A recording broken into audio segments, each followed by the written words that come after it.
BJP ने लोकसभा चुनाव 2024 के लिए अपने उम्मीदवारों के नाम की 7वीं लिस्ट जारी कर दी है। इस लिस्ट में 2 नाम हैं, नवनीत राणा और गोविंद करजोल।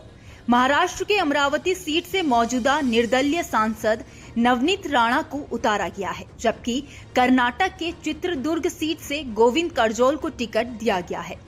बीजेपी की इस 7वीं लिस्ट में सबसे ज्यादा चर्चा नवनीत राणा की हो रही है, क्योंकि बीजेपी ने इस लिस्ट में बीजेपी उम्मीदवार की जगह निर्दलीय नवनीत राणा को टिकट दिया है, जिसके बाद बीजेपी के नेताओं में विरोध के सुर उठ रहे हैं।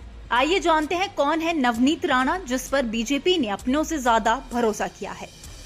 नवनीत कौर राणा का जन्म महाराष्ट्र के मुंबई में 3 जनवरी 1986 को हुआ था।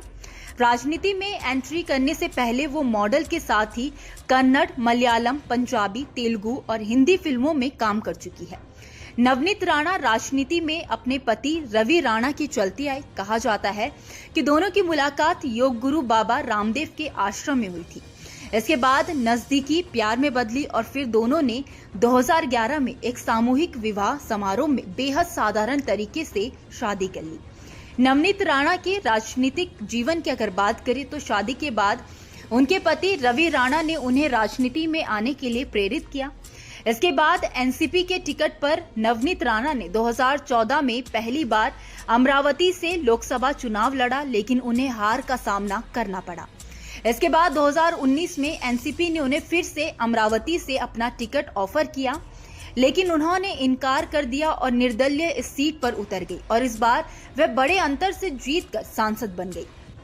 नवनीत राणा अक्सर सुर्खियों और विवाद का भी हिस्सा रही है। साल 2022 अप्रैल में नवनीत राणा तब ज्यादा सुर्खियों में आई जब उन्होंने और उनके निर्दलीय विधायक पति रवि राणा ने महाराष्ट्र के तत्कालीन सीएम उद्धव ठाकरे के सरकारी आवास के बाहर हनुमान चालीसा पढ़ने का ऐलान किया था, जिसके बाद शिवसेना कार्यकर्ताओं ने बहुत बवाल काटा और राणा कपल के घर के बाहर खूब प्रदर्शन किया था। इस मामले में दोनों पति पत्नी को गिरफ्तार भी किया गया था। इसके अलावा नवनीत राणा पर फर्जी जाति प्रमाण पत्र बनवाने का भी आरोप है। इस मामले में बॉम्बे हाईकोर्ट में याचिका दायर की गई थी, जिस पर सुनवाई करते हुए कोर्ट ने जून 2021 में उनका जाति प्रमाण पत्र रद्द कर दिया और 2 लाख रुपए का जुर्माना भी लगाया। नवनीत राणा और उनके पति ने अक्सर उद्धव ठाकरे सरकार की लगातार आलोचना की है और बीच बीच में मोदी सरकार की तारीफ करते भी दिखाई दिए, जिससे बीजेपी के साथ उनके संबंध बनते चले गए। इसी के चलते आज बीजेपी ने नवनीत राणा पर भरोसा जताकर उन्हें अमरावती से बीजेपी के टिकट पर उतारा है।